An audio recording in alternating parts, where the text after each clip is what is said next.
नमस्कार. आवाज महाराष्ट्राचा या वेब न्यूज वृत्तवाहिनीमध्ये आपले स्वागत. आता पाहूया आत्ताची मोठी बातमी.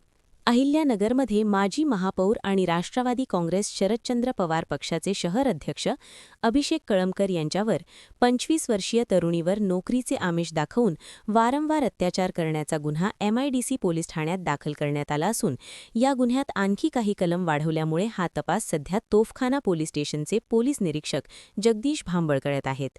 तसेच माजी महापौर अभिषेक कळमकर याचे आक्षेपार्ह व्हिडिओ सोशल मीडियावर व्हायरल झाले आहेत. मात्र गुन्हा दाखल होताच अभिषेक कळमकर हा फरार झाला असून तोफखाना पोलीस शोध घेत आहेत. मात्र गुन्हा दाखल होऊन 8 दिवस झाले तरी अद्यापही पोलिसांना अभिषेक कळमकर सापडलेला नाही. या प्रकरणी आता अटकपूर्व जामीन मिळावा याकरिता माजी महापौर अभिषेक कळमकर यांनी अहिल्यानगर जिल्हा न्यायालयात अटकपूर्व जामीन अर्ज दाखल केल्याची माहिती सूत्रांकडून मिळाली असून या अर्जावर 4 मार्च रोजी युक्तिवाद होण्याची शक्यता असल्याची खात्रीलायक माहिती मिळाली आहे.